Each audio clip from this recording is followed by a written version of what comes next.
Hi there, podcast fans. I'm Tom Gibbs. Welcome to Telegraph Audio Football Club. Liverpool is title town again at last, ending 30 years of so-called hurt, which included 2 Champions League victories, several domestic cups, and signing Phil Babb. We pore over their victory in the Premier League, but ponder what's next at Anfield. Will Jurgen Klopp's brilliance continue? What will renewal of the current squad look like? And can James Milner play into his 60s? Reassuring summer knockout football is back with us. The FA Cup has given us a all-star semi-final lineup. We'll look over everything that happened this weekend in the country's best and only remaining knockout competition. Plus, woeful Watford, managers who speak to specific generations of players, and why Barcelona are struggling in Spain. Let's take you now into a series of remote audio recording facilities where I'm joined, first of all, by my good friend JJ Bull. What's happening, JJ? Hello, Tom. I'm good. How are you? You having a nice time? Yeah, I'm all right. You know, week 200, and I'm going relatively strong. Week 200 of... It feels like it, doesn't it? Oh, right. Yeah, I see. I thought you meant like the 200th podcast. It's like celebration, but no. Yeah, no. Well, we should celebrate. Still standing. Alongside us, as tends to be the case, it's Mina Rizuki. How are you, Mina? Why wasn't I introduced as your friend, Tom? Your good friend. I don't want to be presumptuous, Mina. Colleague. Oh, so we're not even there, huh? Yeah. Well, I guess I'm okay now. I've known you, Mina, for I reckon a year to 18 months shorter than JJ Bull. So you know. Yeah, but do you remember how we first met? Of course. Yeah. Okay. We won't go into that. That's for next week's podcast to bring you back. We met in a purely professional capacity on a rival broadcasting show, didn't we, Mina? Yeah. Yes, we did indeed. Yeah. Competition. Audio Football Club. Yeah, Audio Football Club loyalists now. Completing our lineup, it's a return for Sam Dean. What have you been up to, Sam? Oh, all sorts. It's good to be back. I'm delighted that the podcast is back up and running. The football's back up and running.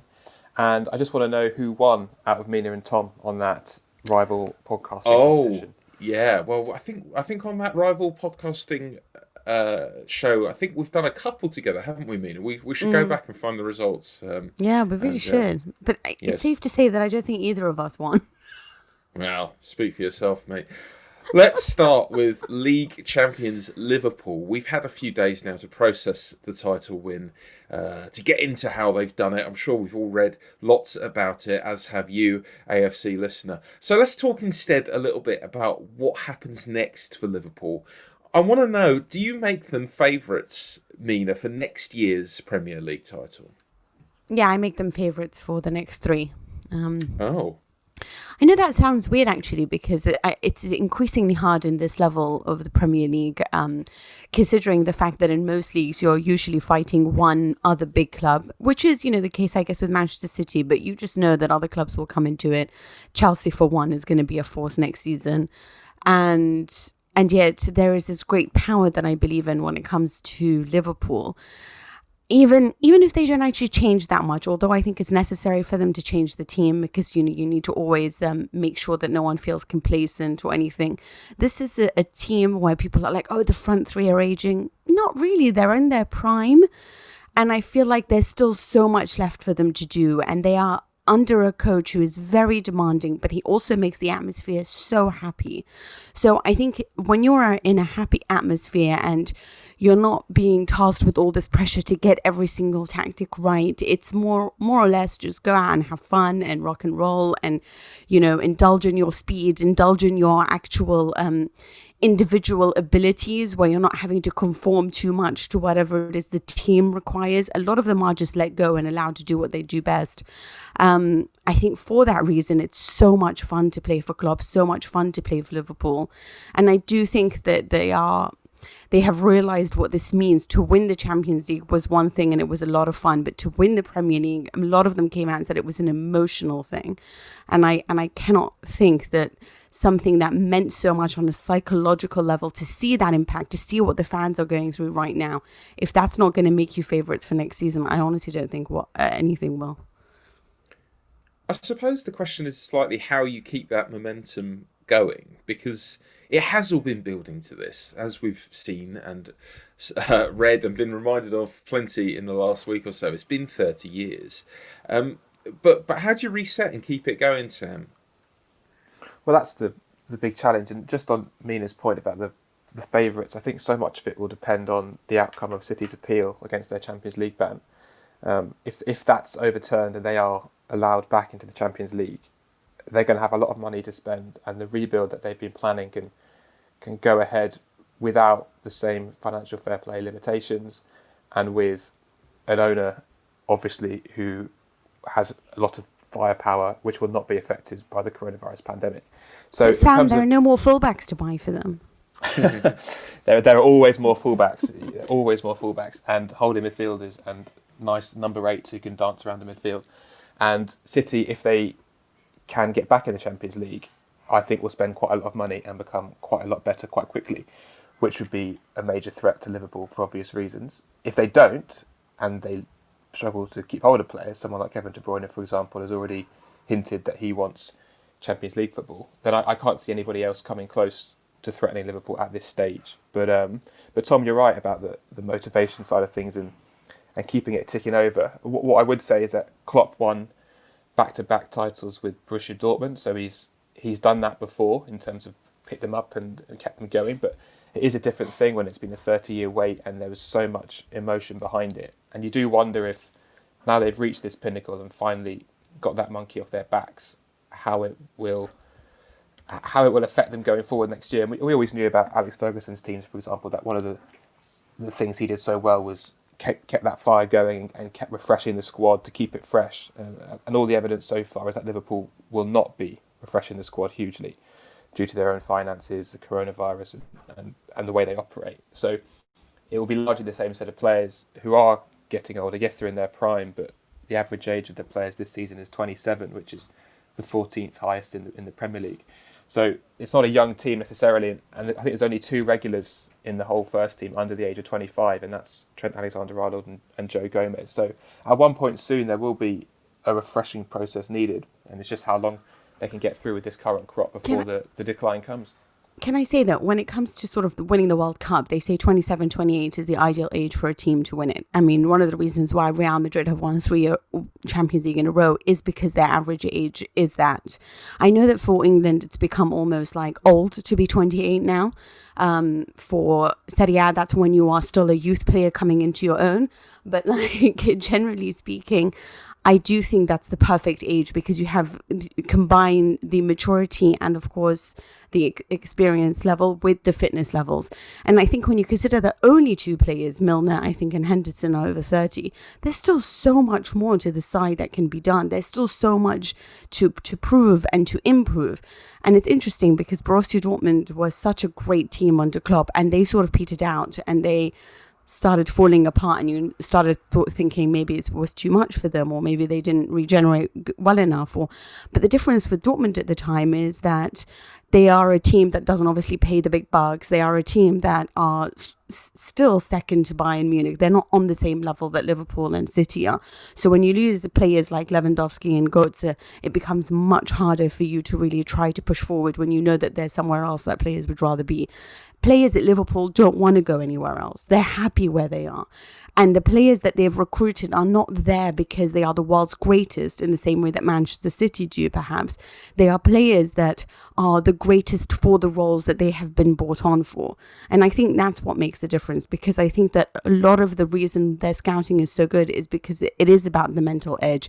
It is about that hunger that they have, and that's what they look for before they get their players.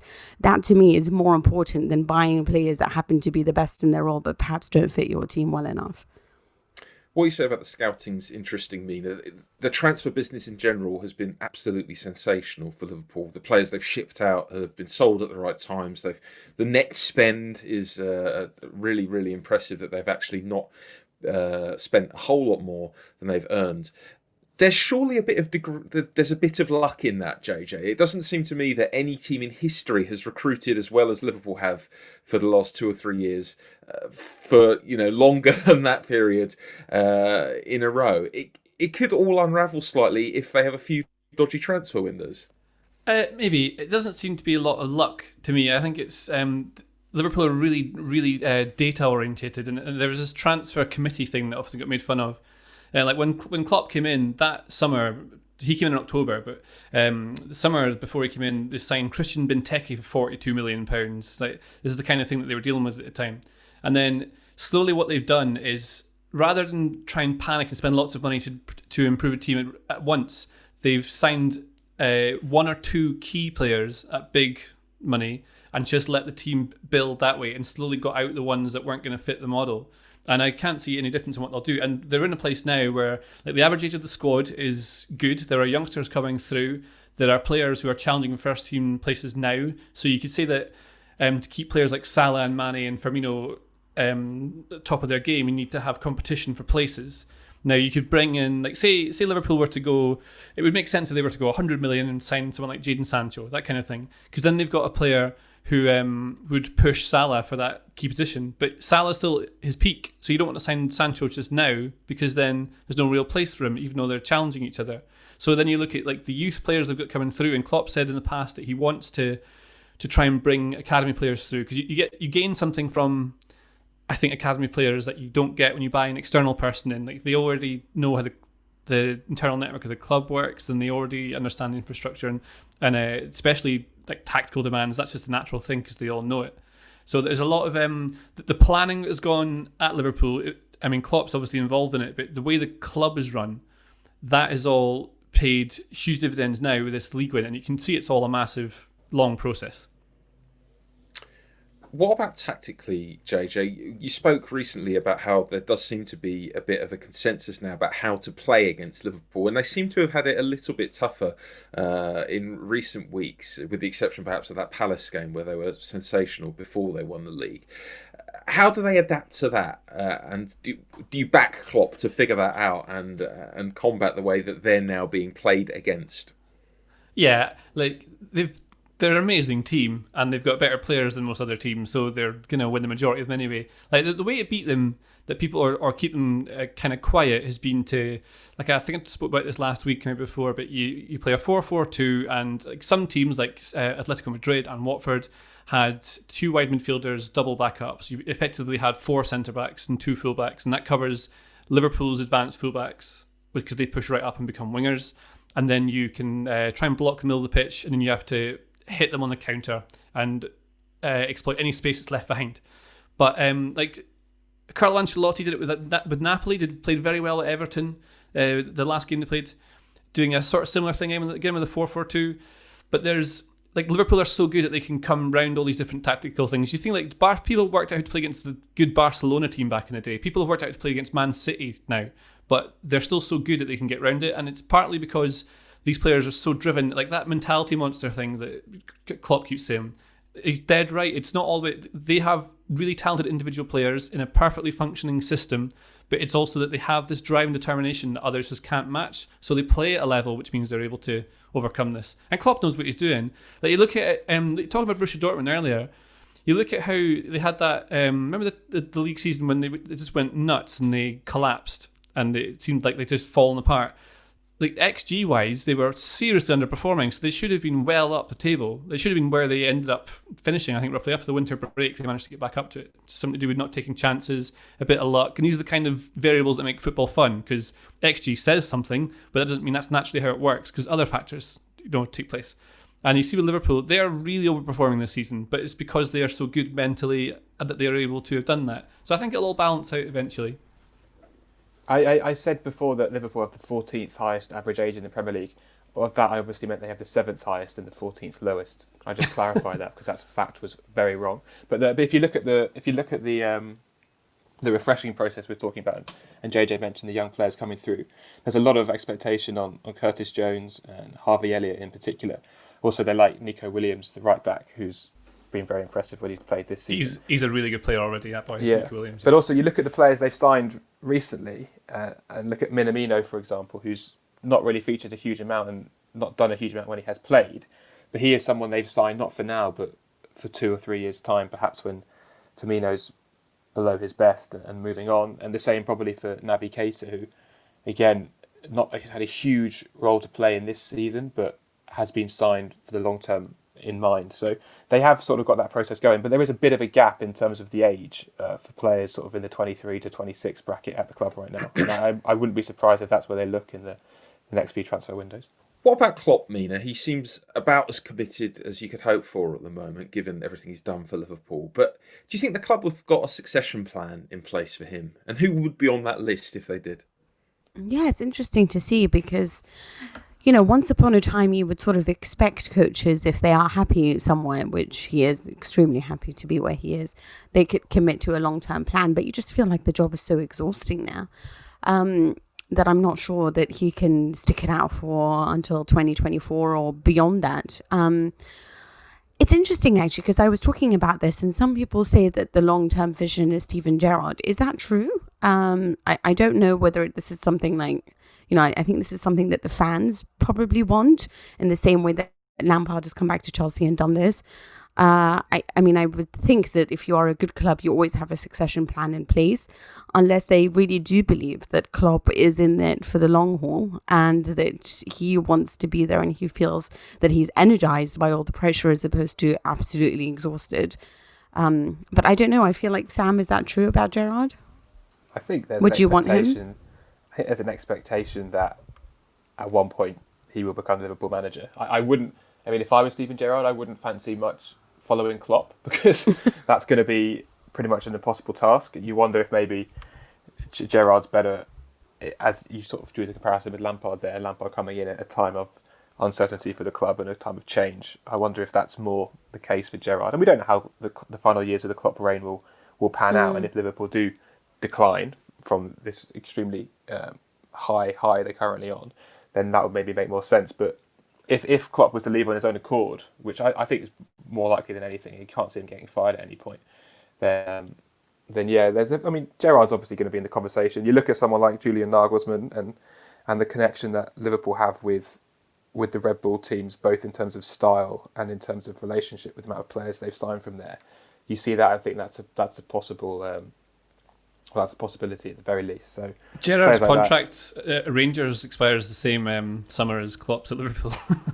I wonder whether that means something. Yeah. And the thing is as well, like even it's talking about how they've planned everything so well, I would imagine that because, football's cyclical, right? And you think a team needs to be redeveloped every 3 or 4 years, something like that. So this Liverpool team will be currently, I don't know, because they seem to be at their peak, but you think they should be coming towards the end of a cycle. So Klopp will need to put more into it to get to the next, build the next team that comes along. And it could be that by the time that he eventually, I was about to say passes on, that's the wrong turn of phrase, when he eventually hands over the keys to Gerrard, which is I think what the inevitable thing would be, that the coaching staff would be in place ready, so it's a natural transition and that the players would be ready to, as part of that next cycle when he eventually does come in. So it's not just taking over a team that then plummets a few places in the league, which is what would inevitably happen. Liverpool's structure is very modern in the sense that they've got a network and a business that's run as a sort of holistic way rather than purely in the image of their manager. Obviously, Klopp is a huge part of that and defines it. But previously, with other managers, someone like Rafa Benitez, for example, when Rafa goes, the whole sort of structure goes too, and you have to rebuild pretty much from scratch. I don't think that will be the case with Klopp. I think there's enough sort of foundations in place for his replacement to come in and sort of pick up where he's left off in that sense. Although obviously he's such a big part of that and his charisma and personality defines so much of what Liverpool do. So there are elements there that need fixing, but the actual structure of the club I think will remain in place. The thing is that I always feel like it becomes really difficult for clubs when even if you have a good succession plan and a good business plan, if you bring in coaches that have different tactical ideas. So, for example, you mentioned Nagelsmann. That worries me a little bit because that is quite different to what what Klopp is. So going from a man who is like Klopp, who is about rock and roll and vertical football and fast and all of this, to move on to Nagelsmann, who, Nagelsmann obviously has that too, but he also has the, keeping possession, more of a Pep Guardiola type of look than what would happen. And if you bring in all those players that would suit his style of play and then you revert to somebody else, then you have what Chelsea had, So I think sometimes even if you have the world's greatest, you have to look for a certain coach that plays a certain type of football, not keep changing that or have that plan, you know? I agree with that. And I think you can see it in Barcelona, especially when they've got the set style of play, but also as all football is cyclical, you need to be able to have like it's not that it's a trend, but the style of football that wins is not always the same one all of the time. So it might be that someone with a slightly different, like Luis Enrique changed the way Barcelona played from what Villanova had to make it more counter-attacky, and it was a great team. Because they had great players. But it was possible with what they had. Yeah, exactly. Exactly, yeah. And Gerrard seems to be very much in Klopp's image at Rangers. They don't play anywhere the same because they can't. It's different players, but it's either a narrow 4-2-3-1 or a 4-3-3, and it's not that far off what you think Klopp did. I think that the mentality of what Gerrard would bring and the aura he has, same way that like Zidane had at Real Madrid, right? Is that sort of thing. Like Steven Gerrard, he just naturally would get more out of some of these players who look up to him, especially if it coincides with a lot of the young players at Liverpool coming through at the time when he probably almost definitely eventually absolutely becomes manager. Just the final word on what's been an absolutely outstanding season for Liverpool, but it has felt like a group triumph. I want to know from each of you who you think has been the one key player for them this year and who's going to be the key player for the next 5 years for Liverpool. Mina? But you said it then. It's the group effort. That's why they're such a great team, because you can't single out one player. Virgil van Dijk. If there is one player that you're going to say is the man who just brings it all together, you have to say it's him, because when he came in, the team went up a level. They leveled up. And I just feel like having security at the back allows forwards to feel their desire to indulge in whatever they do greatly going forward. So I'm always going to choose a defender. Sam? Van Dijk. Best player in the best team. End of discussion for me. Going forward, the next 5 years, I think the development of Trent Alexander-Arnold will be the most interesting thing, because growing up through the academy, he was always a midfield player, and I think that's perhaps where his long-term future would be. And if so, I think that could be really interesting. I could see him playing in a sort of De Bruyne-esque role, whipping those crosses in from the right still, but also getting more involved in general play. And I think he'll almost certainly be the next sort of Liverpool captain when Henderson goes. So he'll be the player around which the next generation will sort of build, I think. That'll be interesting. You rarely see a player move forward as their career goes on. How about you, JJ? Well, I agree that Van Dijk's hugely important, and I agree with Mina that it's a group team, so you can't take one out. I think the spine is the most important bit, like goalkeeper to the centre back. But Jordan Henderson, for me, has been, you can see the difference when he's not there. He makes everything around him go up a different level. He'd be my pick for player of the year. Like I said before, I don't think technically he's the best player, and I think you spot his first touch isn't as good as certain others, and he mishits passes, all that sort of stuff. But what he brings to the team is the kind of thing that you can't really evaluate or put into numbers, except you can in Football Manager. It's determination and leadership. And they're both 20.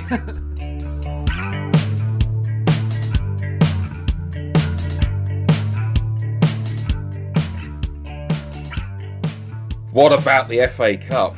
It's quite exciting, the FA Cup. It feels like it might be the best thing going on in football now that the league's settled. Let's start with Chelsea. They saw off Leicester. Very poor first half from them, but 3 changes, and they got it done. I think Chelsea have looked really impressive, Mina, since we've resumed football. The fact that they came through some adversity in this game and had the strength and depth to see off Leicester, who are known mugs, strikes me as very, very positive for them and their future. What do you think? Chelsea, the team of post-lockdown? It's funny, actually, because I remember at the start of the season we were discussing, they had a match against Manchester United, and I was like, okay, well, the kids of Manchester United are just better. So in my head, it was like, oh, Chelsea are going to have so many problems. And then you see out this year, and you see the way they're playing, and you see the way they've come back from quarantine, and the way that Lampard dealt with what he didn't like from his first half, and just making these changes. And you look at that bench and you just feel like there are so many options for him to go for. And that's credit to him, because he's given so many kids a chance. He's given so many different people a chance that he can look to the bench and introduce someone and improve the play or keep it to the same level that it already has been if it has been good. And what he's built really has been something that you have to applaud him for. And I actually didn't see it happening, to be honest. I didn't realize his potential as a coach. And I think that what he has, when you look over and what he is set to bring in this summer with deals already going over the line, this is going to be an extraordinary team. And if I'm Liverpool and I'm Manchester City, I'm going to look behind my back at them. There are still some problems in defense, obviously. But you can see that as well, because it was so easy for them to find themselves having to defend players, too many balls into the box or a ball over the top, which is something that they have to look into. But the fact is there are so many different youngsters that want to make the effort, and if they don't make the effort, then there are the men that you can depend on, like Kovacic. Oh my God, how much do I have to pay to get this player on my team? Because I love this boy. I think he's amazing. But I think that really going forward with everything they already have, I think they're going to be a force to be reckoned with, let alone with the likes of Timo Werner and Hakim Ziyech, and the competition for places will be insane.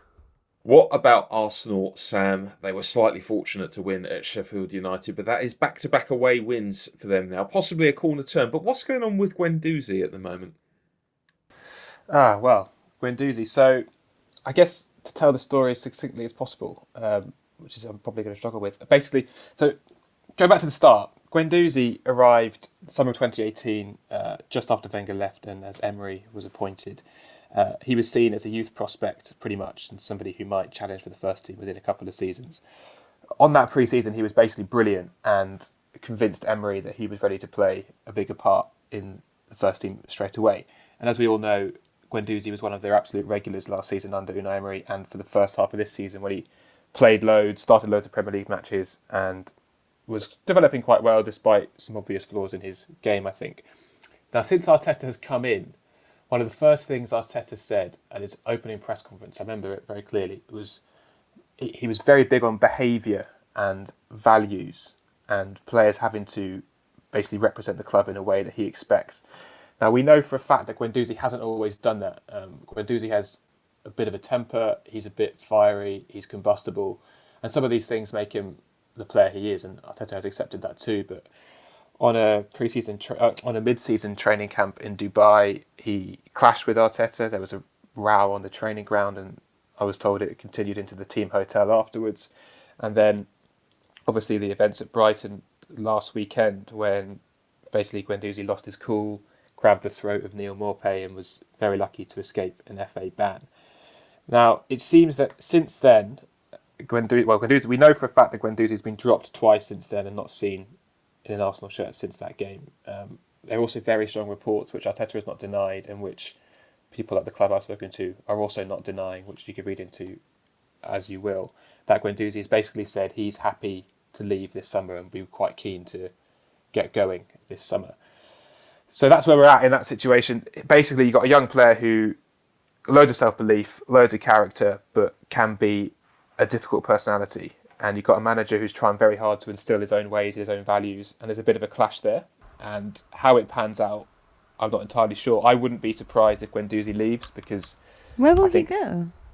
I think a lot of clubs in Europe are interested in him. A lot of clubs, PSG would be interested in him, I think. They had to deal with Rabiot. Do they really want to deal with this again?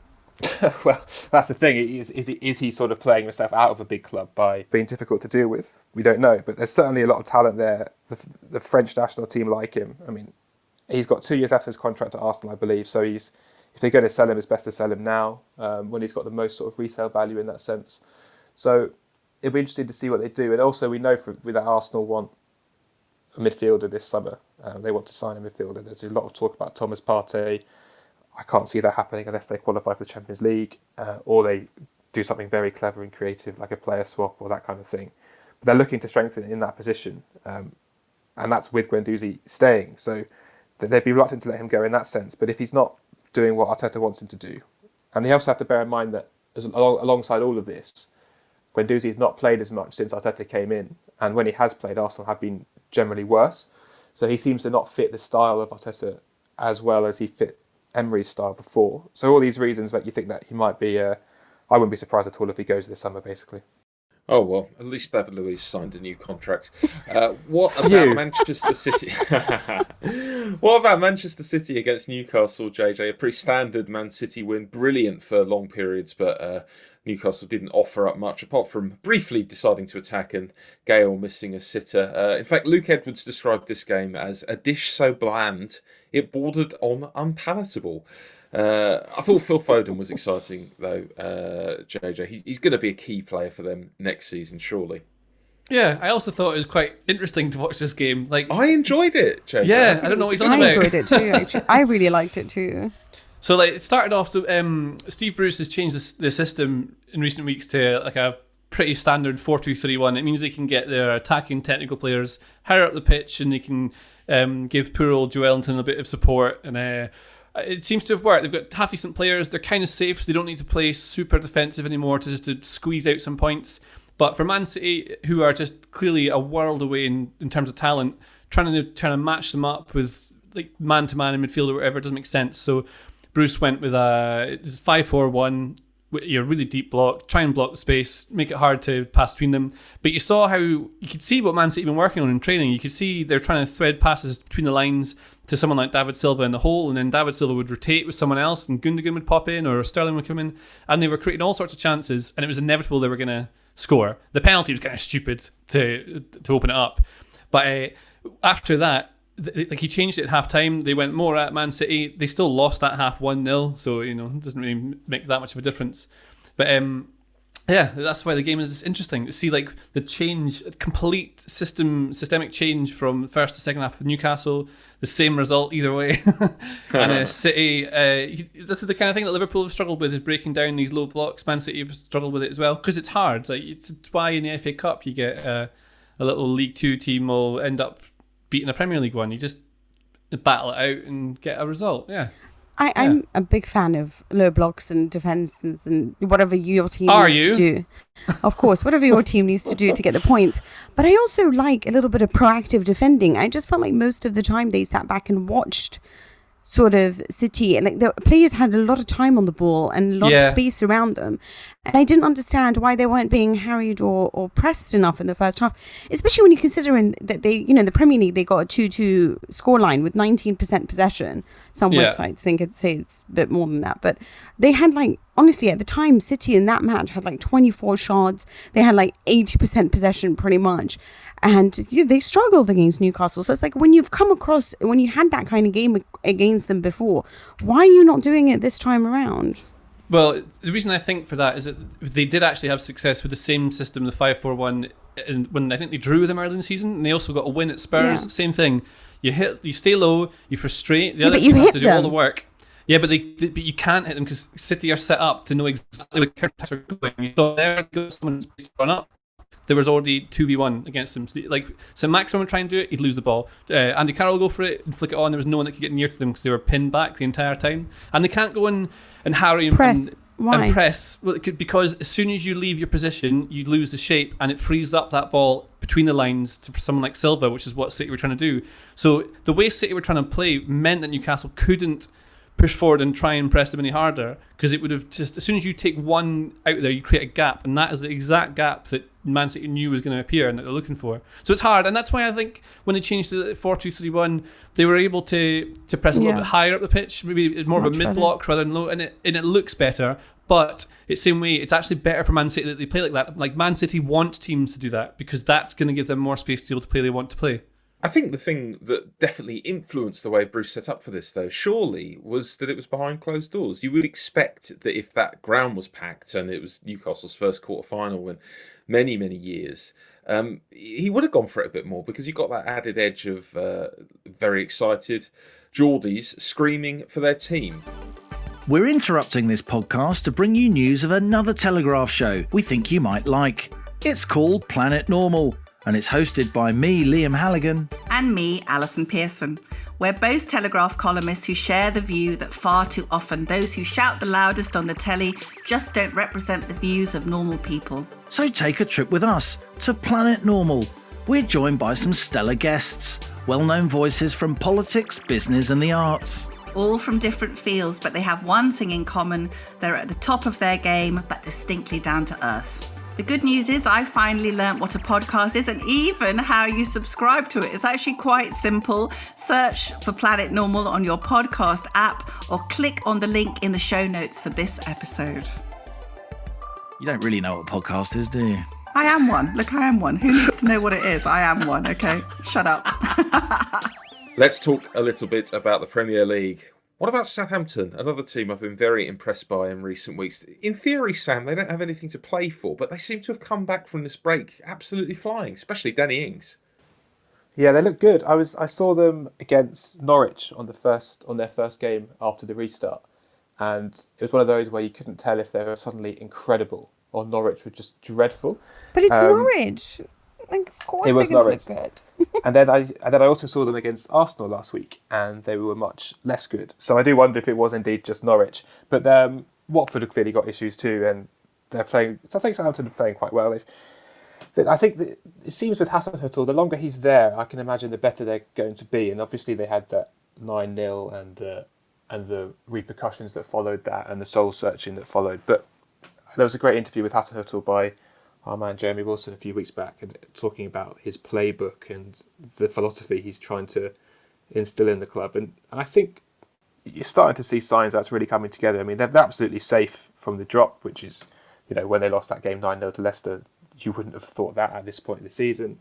And yeah, Danny Ings is flying. I loved his first goal yesterday, just because when a keeper doesn't move, it's always better aesthetically. That's just a rule of life. And yeah, Ings is doing really well. Nathan Redmond's playing well, I think, and obviously James Ward-Prowse is doing the business. And I think he's thrived since being given the captain's armband in lockdown. So yeah, they're a good team. I'm not quite sure they've got enough quality as it stands to really push on next season beyond mid-table, but maybe someone else would argue otherwise. What about Wolves, Mina? Are they going to keep up the momentum they're developing at the moment? They seem to be really benefiting from not having the Europa League to deal with at the moment. Yeah, but weirdly enough, I feel like even if they were playing every day, they'd still be really good. I don't know what it is about the side, but there's a lot of, there's obviously a lot of amazing, physical abilities that they do have, but there's also a lot of intellect in that side. And I think that they all almost enjoy being a small squad. It's like they have this belief in them. They have this harmony in the dressing room. But they're obviously, we've seen how good they are going forward. Dodonka and Traore obviously is stunning to watch.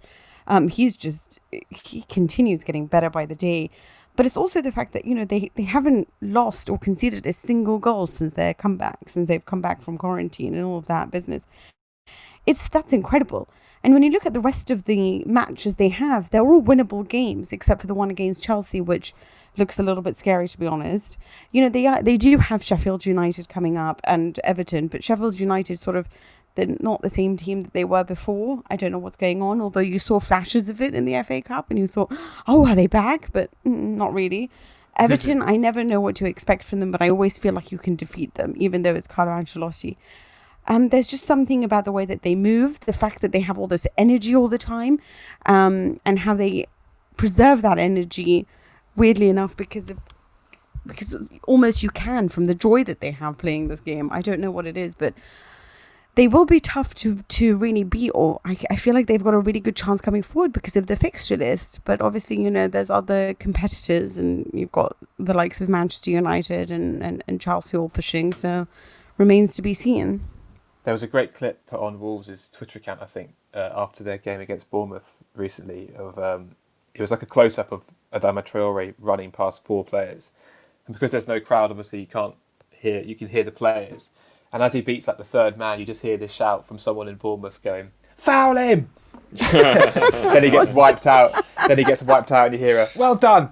it's just Tactics. I love the English football.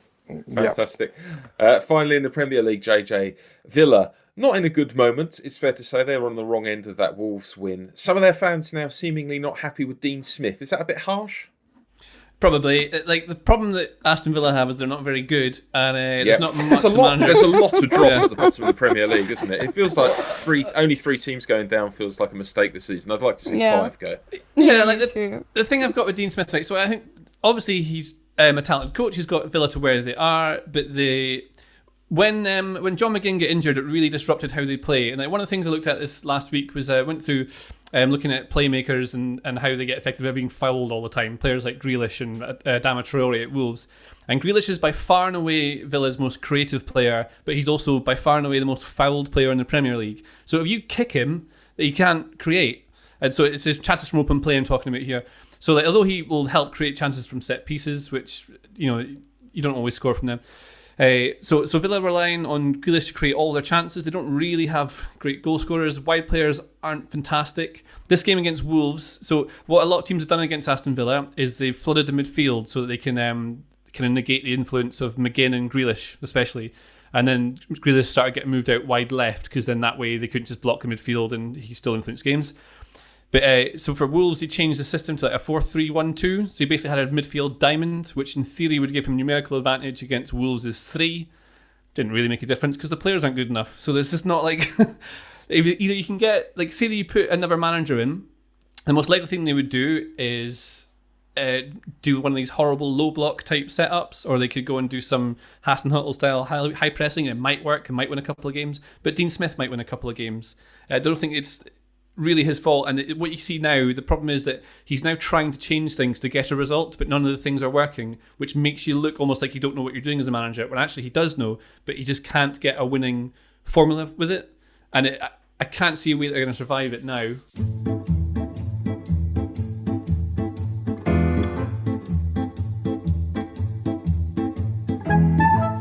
Let's do a quick fire song for Europe with Mina.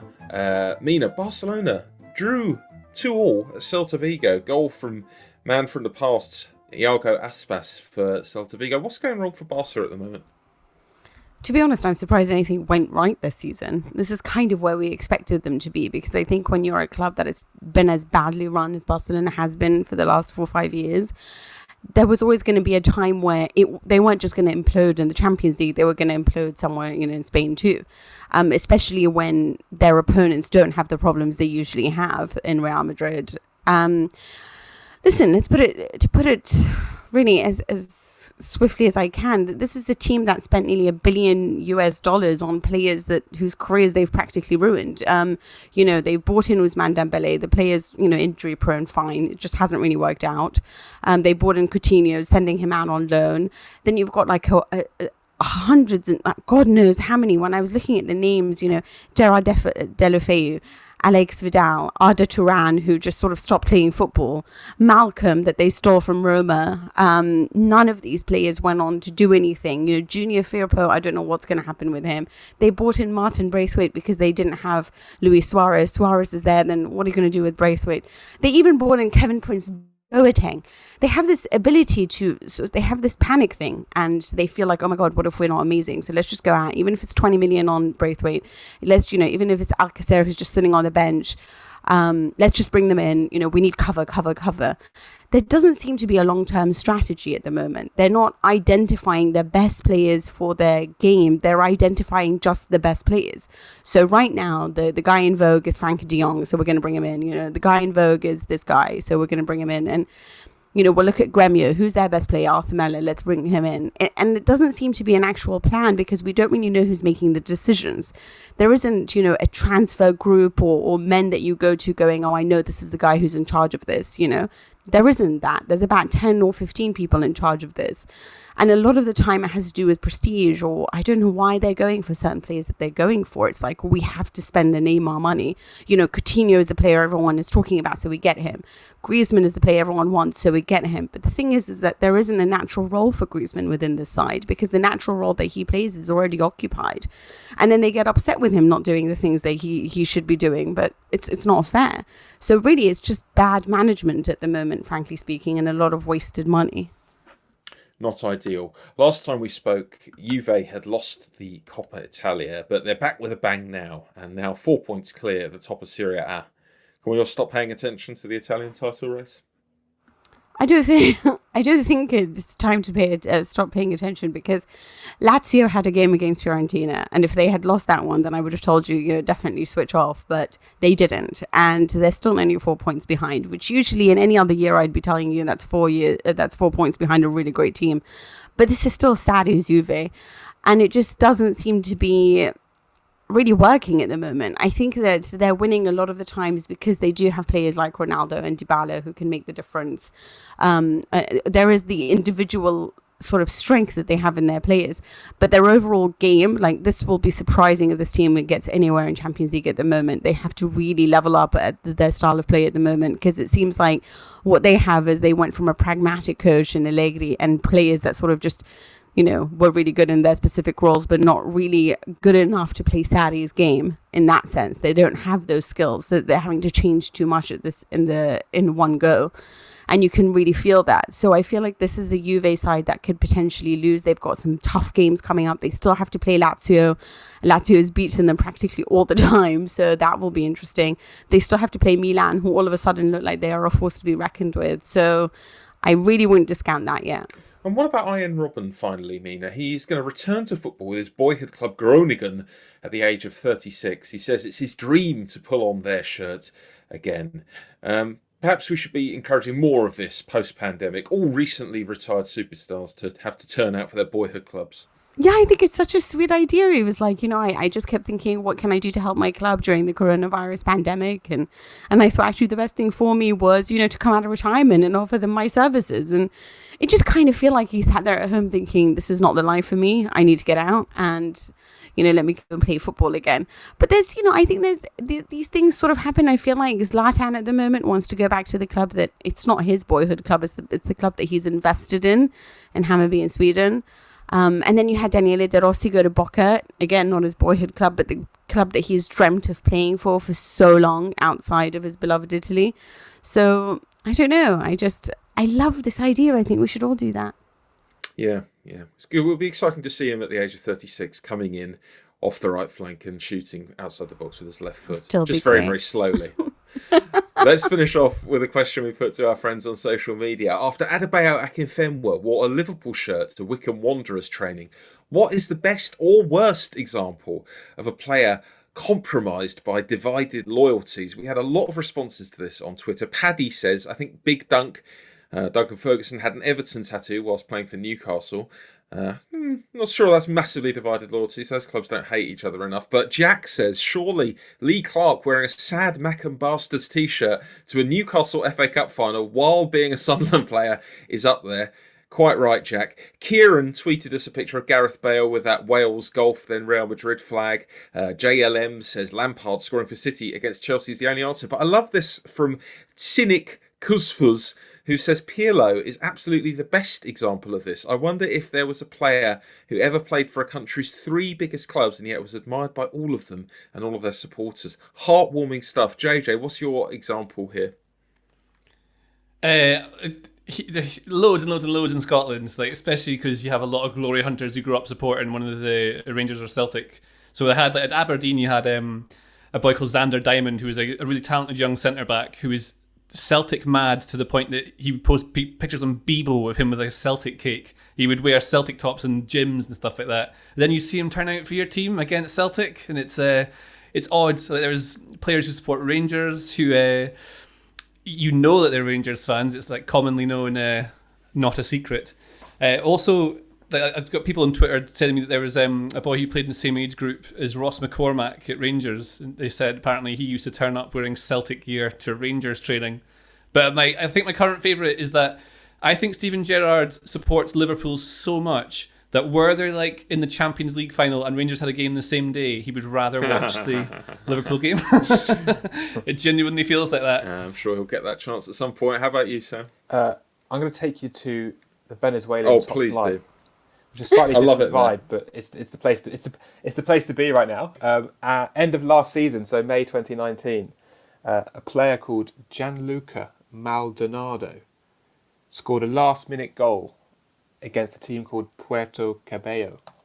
And he scored a last-minute goal, wonderful curling strike to give his side a 2-2 draw.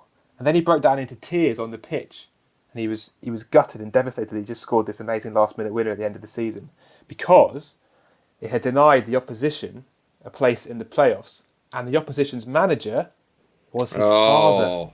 Marvellous. Yes. So his own brilliance on the pitch undermined the career and hopes of his own. This isn't football, this is a Hollywood movie. I know, incredible scenes. Have you ever heard anything like it? No, and Nina, can you better that? Questions to which the answer is no. No, absolutely not. But if they do make the film, please can we have JJ read the credits? Absolutely. I thought you'd say Balotelli, Mina. I left you that. Balotelli, yeah, that's one. I for me, it's always Pippo Inzaghi. I feel like, he grew up at Juve, not grew up, but became really great at Juve, and they used to call the attack Del Pippo because of Del Piero and Pippo Inzaghi, and then he went on to become this Milan legend, and I'm like, wait, hold on, what happened there? And we know he's a player who lives in the offside, but this happens a lot in Italy. And actually Spain too, where players just happily move from big team to big team, and it just seems totally normal. But sorry, I don't have a story that's as amazing as yours, Sam. Yeah, well done, Sam. Del Pippo is a phenomenal nickname. When did we stop having merged names like that, and when did we start using names like the BBC and MSN? That's rubbish. It's the kids and their Twitters. Yes, Del Pippo was such a legendary striker. Yeah, they're just trying to save characters for the hashtag now, unfortunately.